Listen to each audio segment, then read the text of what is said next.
Good afternoon, ladies and gentlemen, boys and girls. This is Miss Brianne, and welcome back to Coding Fun with Miss Brianne. This is the brief mini-series where I provide brief demonstrations of all the different robots and coding toys, games, and software that we here have to offer at the Westhampton Free Library, as well as within my own personal collection. And today I have another fun little Ozobot demonstration for you. Now before I begin, I just want to let you know that Ozobot was created by the company Evollve. And today we're going to bring back Jacob, who is one of my Ozobot Evo robots. Now this is my own personal Ozobot, but we do have the Ozobot bits here at the Westhampton Free Library as well. Just thought you'd like to know that. But we're going to demonstrate with Jacob my Ozobot Evo. Now, what I did before recording was I used the special markers that came with the Ozobot kits in order to create this maze. Now it's probably nothing special,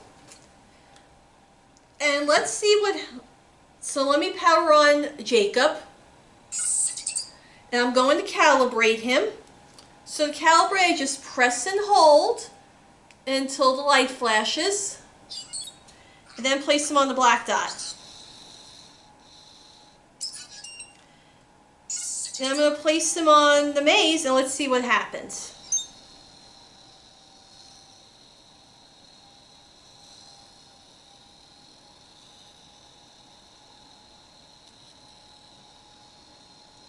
Just walk in the maze.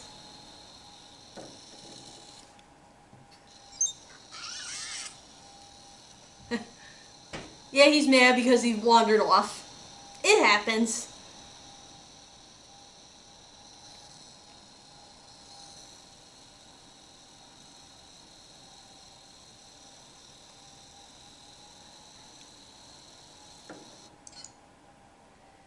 And basically that was it. Nothing special. So let's power him down for a bit so we don't waste the battery. And if I just keep putting him on the maze, he'll just do the same thing. And if I put him if I put him on the opposite end of the maze, he'll just repeat the whole thing backwards. Nothing special, right? But watch what happens when I place a few stickers onto the maze.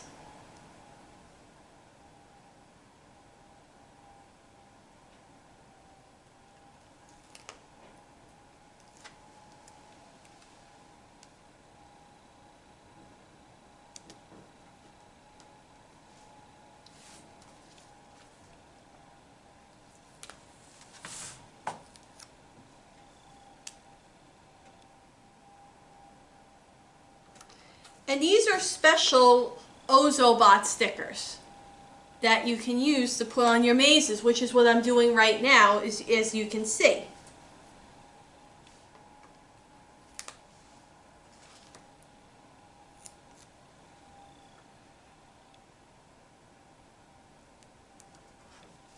Alright, so we have our stickers.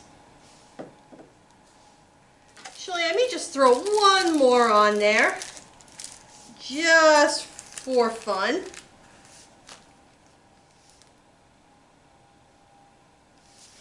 If I can find it.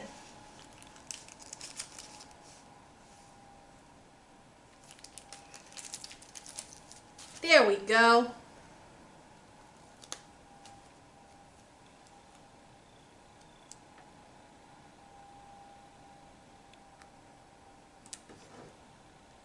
Alright, so let's power on Jacob.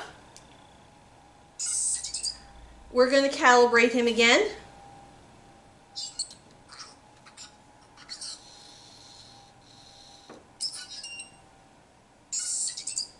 Now let's see what happens.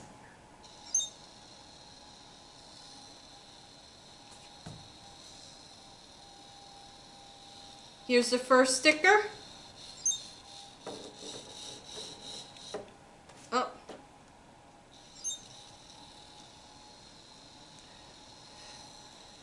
Sometimes you need a larger piece of paper. Maybe I should have covered the whole thing in paper. Next sticker.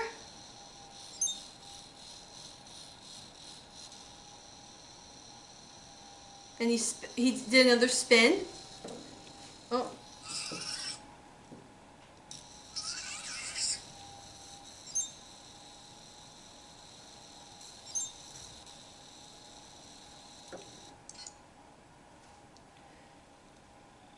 Now let's see what happens when we put them backwards.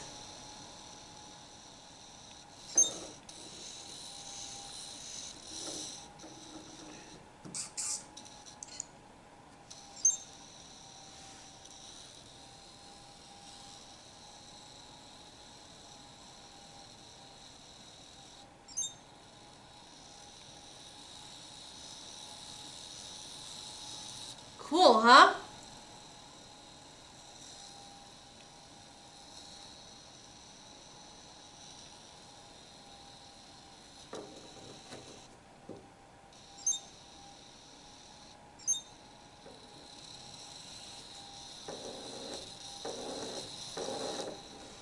Oops.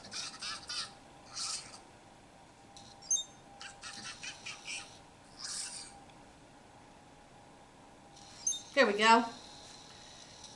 I should use a bigger piece of paper, boys and girls. That's why he's acting a little crazy or a little strange. But the reason why he was doing all that spinning and the fast spinning and maybe going a little bit faster was because I put special codes on the mazes. Now, as you can see,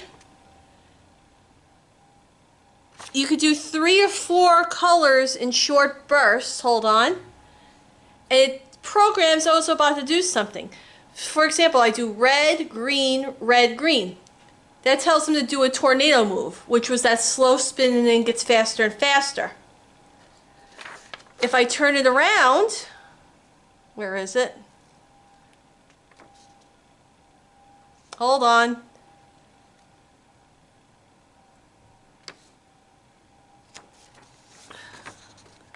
There we go. If I do green, red, it just makes him spin around.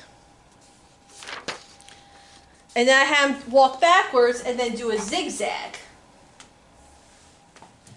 But you can use short bursts of color, like 3 or 4 short ones, and once he reads them, it programs him to do something. Now we have a chart of calibration codes, and you can use these to program Ozobot to do a bunch of different moves, like spinning, the tornado, going backwards, jumping, turning right, turning left, making them go slow, making them speed up. Whatever you want, but this is a cheat sheet of codes you can use.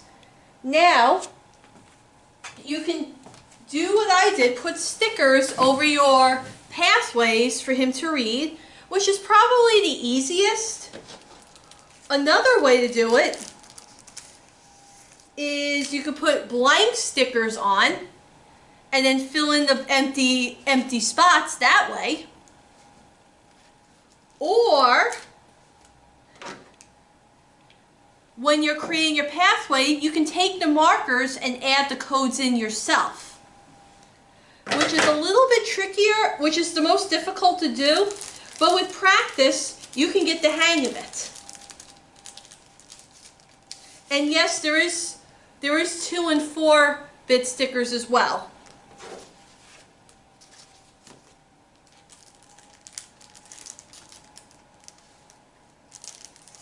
But this is a fun way to add coding to your Ozobot without having to use technology. And that's what I like best about Ozobot. You don't really need technology to program him or her. you could just use the markers and that's perfectly okay. I mean, the tablet does help in certain things, but you don't really need one for Ozobot. But in any event, that is how you program Ozobot to perform certain tricks without using a tablet. And next time I hope to show you some more fun demonstrations. But until then, this is Miss Brianne saying take good care of yourselves, have a great day, and I'll see you soon.